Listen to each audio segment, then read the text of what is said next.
is close to our lives. These are diseases which are not the leprosy that we're familiar with today. And historians of medicine can't even identify them exactly. And it's pretty obvious from the parasha, we're not talking here about something physical, but something more spiritual. That's why you go to the priest and not to a doctor.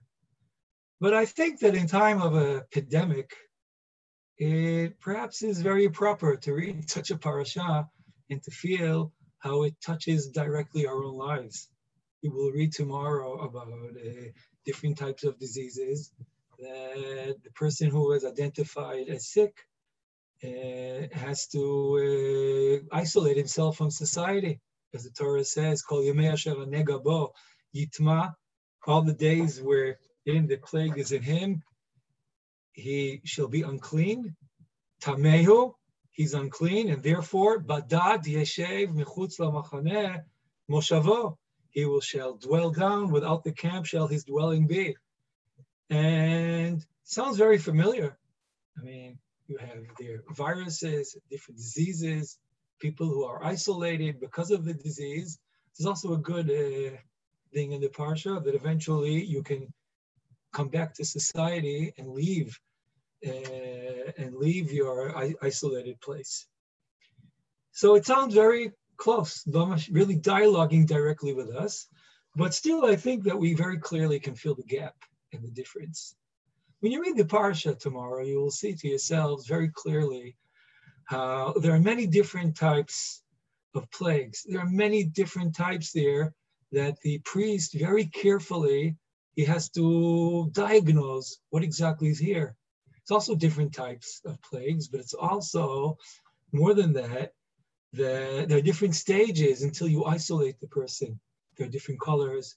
You have to put him in quarantine for a week in order to see if it develops, doesn't develop, does the color change. It seems very precise and very clear what we are facing. And all that is very much unlike our experience today in times of Corona, where we're fighting a virus which we actually don't really understand how it behaves. There's no vaccination. There's no cure for it yet. There's no medicine. Researchers are around the clock, are all over the world, are trying to research this virus and think of how to stop it. And the reason we were all put into isolation is not because we know what is here, but on the contrary, because we don't know.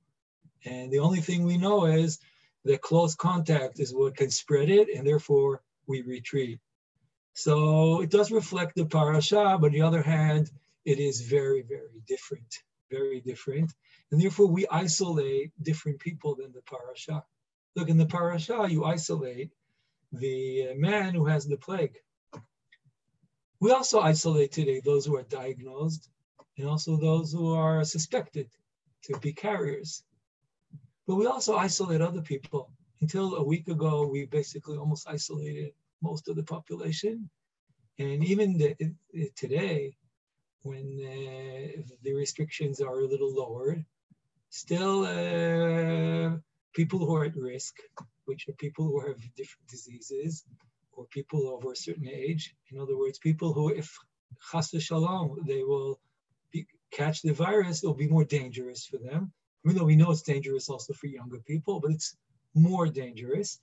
So in order to protect them, we isolate them. Now, I want to say, with your permission, something regarding this period. I'm very, very concerned what's happening this period, because I see there are people who interpret the lowering the restrictions that everything's okay, you can just go out and be in contact with other people. But that's a big mistake.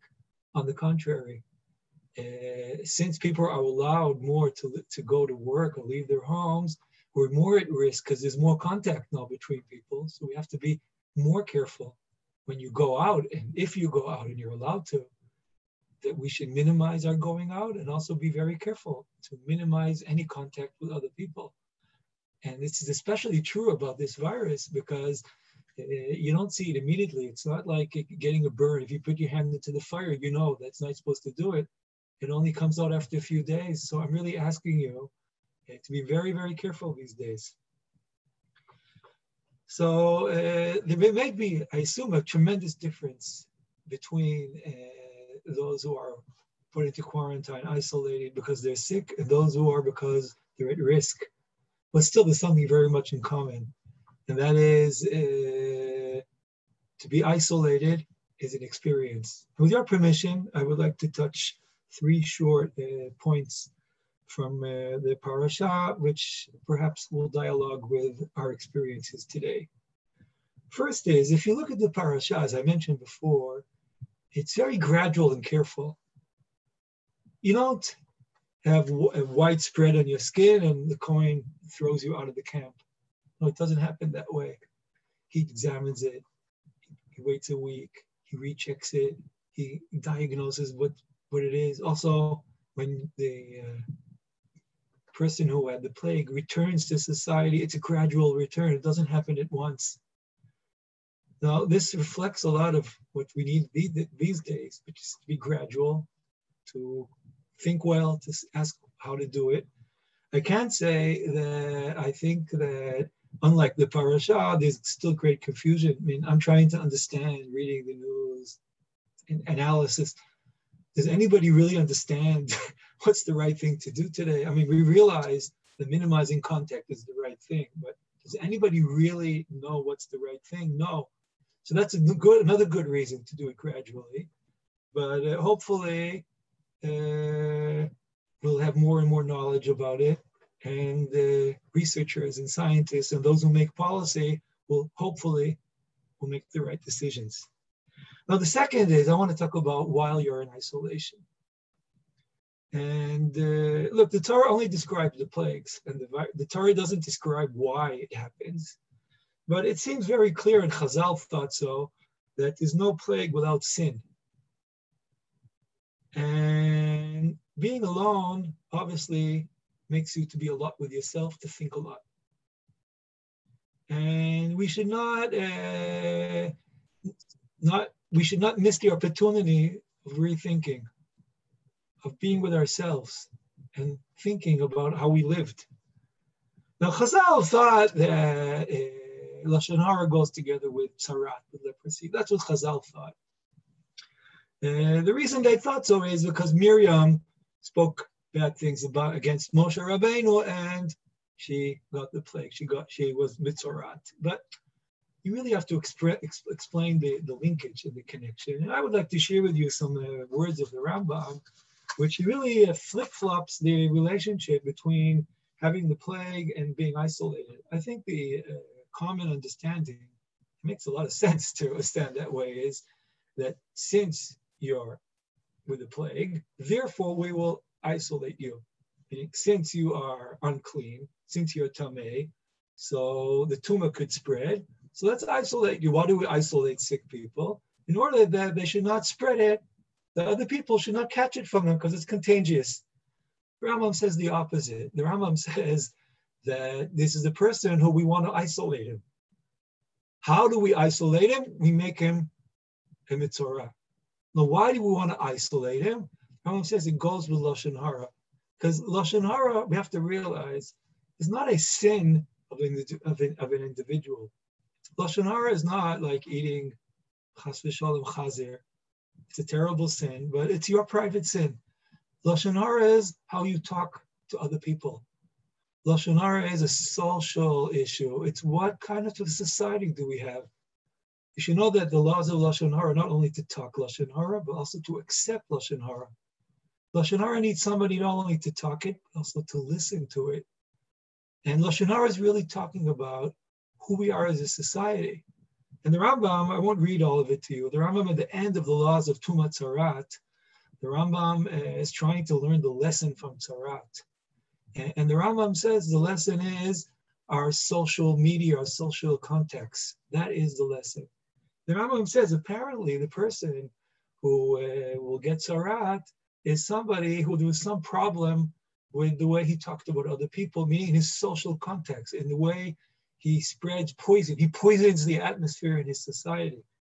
And the Rambam says that when you get Tzarat, it's in order to isolate him. I want to read it to you. The Rambam says, When a person talks Lashon Hara, how gradually he gets more and more tzarat. Then he says his skin undergoes changes and he develops tzarat.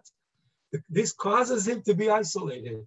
And for it to be made known that he must remain alone so that he will not be involved in the talk of Lashon Hara, which is folly. Meaning, Rambam doesn't say because he's Tameh, isolate him.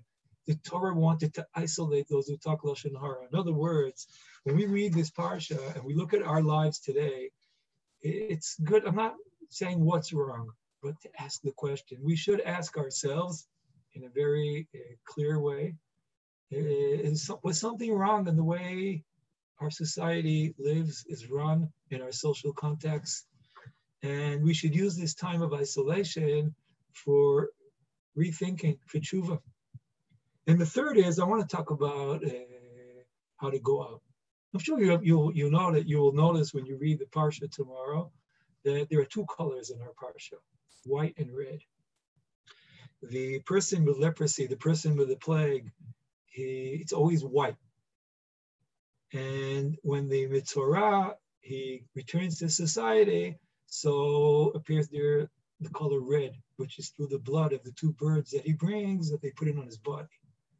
And it's obvious there's a dialogue between these two colors, white and red, because white is the color of death.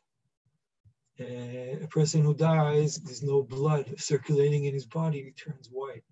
And Aaron HaKohen, he expressed that clearly when Miriam became Mitzorat. So Aaron HaKohen, it's in Bamidbar, Perek Yud Bet, Aaron HaKohen turns to Moshe Rabbeinu and he says to him, Al na tehi chamet.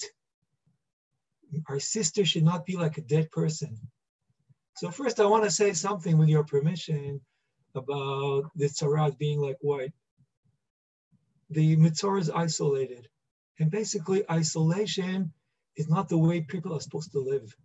Isolation is a certain form of death because we are social beings. I'm not going into the great argument of the philosophers in the 18th century, but yes, people like to live in society. People enjoy social contact. We do like to see each other, to talk to each other.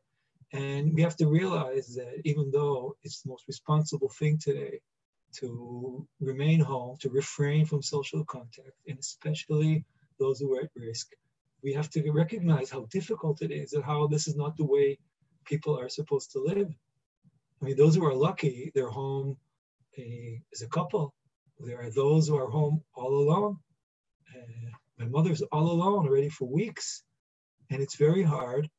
And even though it's the right thing to do, and there are ways to try to make her less lonely, or those who are alone less lonely through phone calls and other ways, but it's not the same. And basically, we should remember that even though it's responsible and the right thing to do, and we don't know how long it will take, and we'll do it as long as we have to, but we have to remind ourselves that this is not a way to live and that we should not get used to it. We should do it without getting used to it. We should cherish the future to go out and turn back into being red, to get color back to our cheeks. And if you look at the way the Metzora goes back to life, it's like a rebirth. He was like in a certain way dead. He's reborn. How is he reborn? He's reborn that he has to shave all his hair off his body, being like a baby. Babies have no hair, so he has to shave his whole body, all the hair. He has to rinse his clothing, go to the mikveh to be reborn. And also he brings two birds, and one bird, you put the blood on his ear and other parts of his body. The other one you send out to the field. It reminds us of Yom Kippur with the Seir HaMishtaleach and the Seir LaHashem, when basically there are parts of us we send away, and there are parts of us that we purify. So what I really wish upon ourselves, that we should know how to be isolated, to do the isolation well. We should not get used to it and think this is how it's okay to live. And we should leave it eventually when it's possible and responsible in a way that would purify ourselves. Some parts, the way we lived before, let's throw them away. The other parts, let's clean them. To be reborn into a more pure life, into a better society. With your permission, I want to mention that tomorrow is the yortzeit of my father, Rav Aaron Lichtenstein Zichrono Livracha. It's his 5th yortzeit. I have delivered last night to the community a shiur in his memory through Zoom. I don't like to recommend my shiurim, but all I'll say is I do recommend to learn from Abba, from my father. And I did try in the shiur, it's in Hebrew, but I did try to describe his character, things that we can learn from. So may his memory be blessed. And I wish all of you a Shabbat Shalom and Chag Sameach.